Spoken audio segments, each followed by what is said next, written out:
If you love learning bridge strategy through real game stories, hit subscribe. You won't want to miss what's coming next. All right, let's get right into it. We're going to break down a story about a single, tiny decision in a card game that created this massive, almost unbeatable edge. And believe it or not, it all comes down to what happened at Trick 2.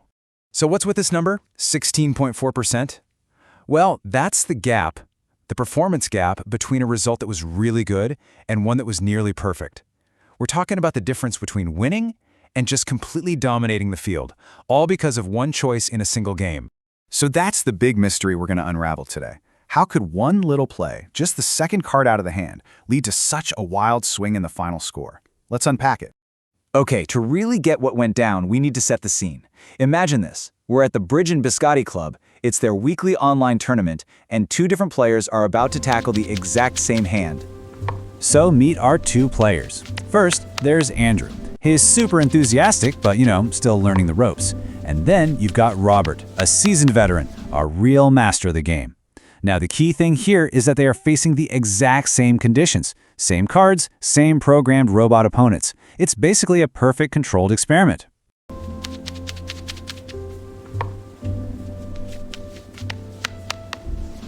The game they're playing is scored with something called match points, and let me tell you, it's a brutal format.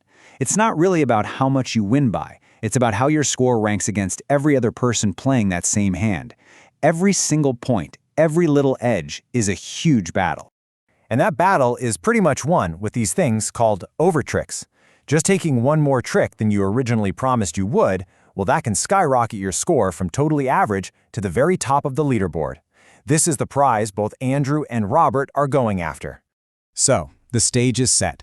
Let's get to the hand itself and see how two players, starting from the exact same place, ended up in two completely different destinations. Okay, let's put the cards on the table, literally. Both Andrew and Robert are playing the south hand. You can see it's pretty strong in diamonds and spades. But now take a look at their opponents, East and West. They're holding some key defensive cards, especially West, who has the King of Spades and the Ace of Hearts. Keep an eye on those two cards. They're going to be really important. So, the opening act of this little drama was identical for both players. The opponent, West, leads a diamond, and both Andrew and Robert easily win the trick with their Queen of Diamonds. Everything is a perfect mirror, so far. But now comes the critical moment, the real turning point, Trick 2. What do they play next? And right here, this is where their paths split. Andrew, on the left, decides to play a club. The East robot wins that trick. Robert, on the right, plays a heart instead, and the West robot wins that trick. It's a different suit, sure, but crucially, a different opponent is now in control. This, right here, is the entire secret. So why? Why did putting a different opponent on lead make all the difference in the world? This is that aha moment, where we get to decode the master's thinking.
The crucial insight is this simple but profound principle.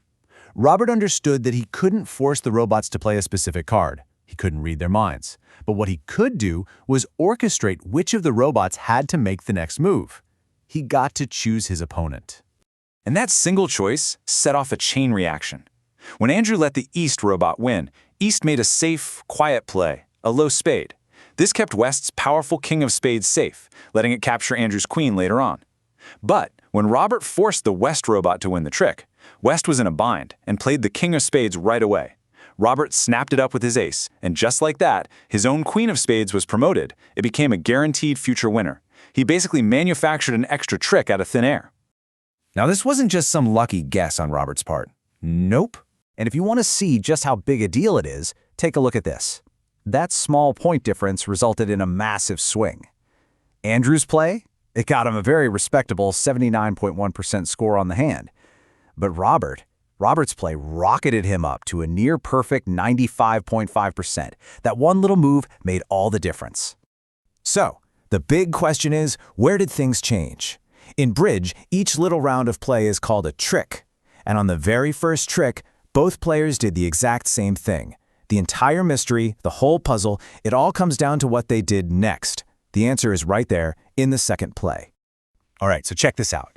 Trick 1, they both win with the queen of diamonds. No difference at all. But then we get to trick 2, and this is where their paths split. Andrew decides to play a club.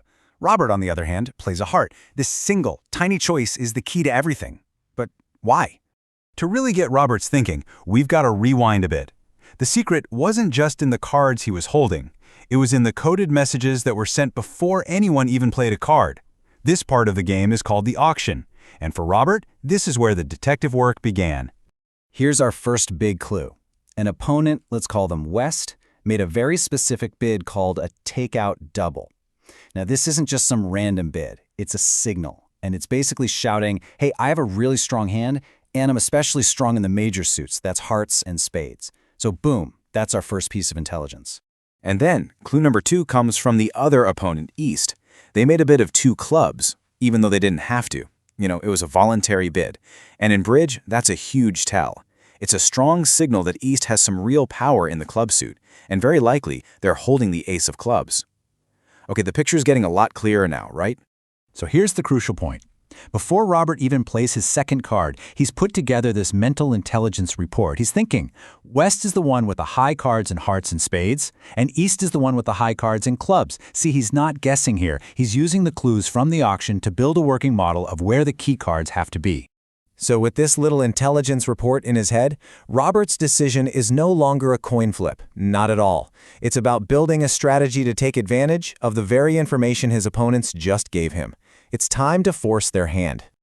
Okay, so I'm going to turn this over to you for a second. You've done the detective work. You're pretty sure West has the key heart and spade cards, and East has the key club cards. You've got 2 main options for your next move. Lead a club or lead a heart. Based on everything we know, what do?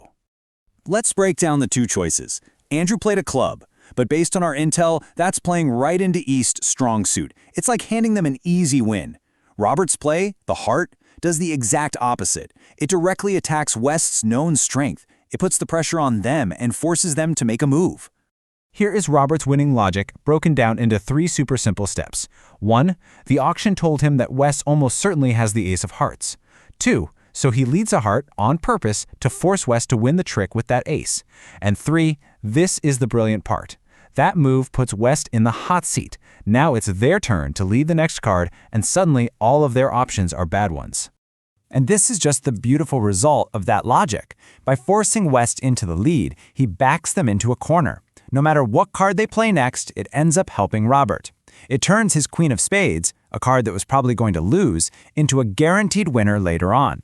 He literally created an extra winning trick out of thin air just by using pure logic. So what's the real lesson here?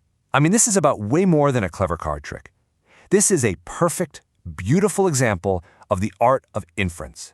It's about a structured way of thinking that you can apply to, well, just about anything, far beyond a game of cards. And this, right here, is the most important thing to take away from all this. Robert didn't get lucky. He didn't make a wild guess and hope for the best. He took all the data that was available, he analyzed it, and he made a decision based on pure logical deduction. He reasoned his way to the perfect answer. You know what that feeling, right? When you're just stuck between 2 choices and it feels like a total guess? Yeah, this is for you. So picture this. You're a declarer. You're playing the hand. You've got your contract in the bag, but there's an overtrick on the line. You know, that extra trick that can win you the whole match. But to get it, you need to find a missing ace or king. You've got 2 shots at it, 2 different finesses, and both of them feel like a complete toss-up. So what do? Just flip a mental coin and hope for the best? And look, this isn't just some casual decision we're talking about. Especially in match points, where every single trick is critical. Getting this guess right, well, it's the difference between a top score and just being average. One wrong move, it can be absolutely brutal. Okay, so let's just make sure we're all on the same page. What is a finesse? Well, think of it as a calculated risk. It's when you play a card, like a queen, and you're basically betting that the opponent with the king is sitting in just the right spot for your queen to win. It's this exact play that we're going to be dissecting today. And this brings us right to a huge common misconception. Most players, when they see 2 possible finesses, they immediately think, well, that's just a 50-50 shot either way. Yeah, that coin flip thinking is probably mistake number 1. So many players just finesse out of habit, or they play way too fast without really thinking things through. They're stuck on these abstract 50-50 odds, completely ignoring the hard evidence that's staring them right in the face. But what if it's not a guess at all? Seriously, what if I told you that in most of these situations, it's not a 50-50 proposition? What if the answer has already been handed to you on a silver platter, and all you had to do was listen? And that's the secret right there. The key is in the auction. Think about it. That bidding back and forth before anyone even plays a card, that's not just noise. It's a conversation, and it's packed with clues about who's holding what. So this is the big mindset shift. You have to stop asking the wrong question, which is which way is 50%. The right question, the one that changes everything, is what did the auction already tell me? And that's really the heart of it all. Bridge isn't a guessing game, it's a game of inference. You gotta put on your detective hat. Every bid is a clue, and your job is to piece it all together to figure out where those missing high cards are hiding. Okay, so how do we actually put this detective work into practice? Well, it all starts with a really simple idea. We're going to call it finding the value owner. So, who's the value owner? It's pretty straightforward. It's the opponent whose bidding practically screams that they have the high card you're looking for. So instead of just guessing, you're going to use the story from the auction to pinpoint which player it is. And actually applying this is just a simple 3-step process. Number 1, and this is super important, secure your contract first. Don't get fancy and risk going down. That's a disaster. 2, dig into the auction and figure out who that value owner is. And then 3, you make your move. You take the finesse that tests your theory. Okay, enough theory. Let's walk through a real-world example to see how this whole thing plays out. Let's say you're stuck trying to decide, do I finesse for the ace of hearts or the ace of clubs? All right, here's our first clue. It comes from your opponent, West. Sometime during the auction, they made a takeout double. Now, that's not just a random bid. It tells us something very, very specific. So a takeout double basically screams, I have strength. And specifically, it points to values in the unbid major suits, which in our case would be hearts and spades. So just based on that one bid, the odds have already shifted. That missing heart ace, it's now way more likely to be sitting in West's hand. Okay, but we've got another clue. This time from the other opponent, East. They decided to make what's called a free bid of 2 clubs. And again, this is telling us a story. So a free bid just means they didn't have to bid, they chose to. And that tells you they've got real values and a pretty decent club suit. I mean, why else would they stick their neck out? So this clue, it points the finger for that missing club ace right at East. And just like that, the puzzle is starting to look a lot clearer, isn't it? So with those 2 clues, the decision is pretty much made for you. The heart ace is probably with West. The club ace is probably with East. So the right play here is to finesse for the heart ace, playing through West. And when you make that over trick, it's not luck. It's because you listen to the auction. You see, by making that one simple mental shift, you completely change how you approach the game. You stop being a gambler, just flipping coins, and you start being a detective, solving a case. And we're not talking about a tiny improvement here. The edge you get is huge. I mean, look at this. What you thought was a 50-50 coin flip now becomes a 65%, maybe even higher probability play. And over a long session or a whole tournament, that is a massive game-winning advantage.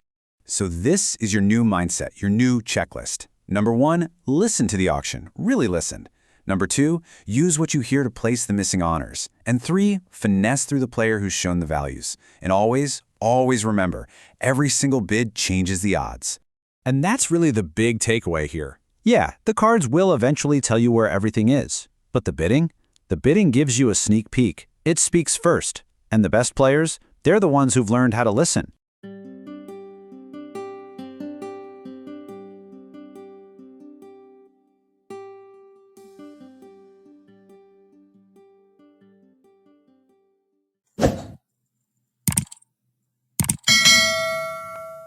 Subscribe our channel for more videos.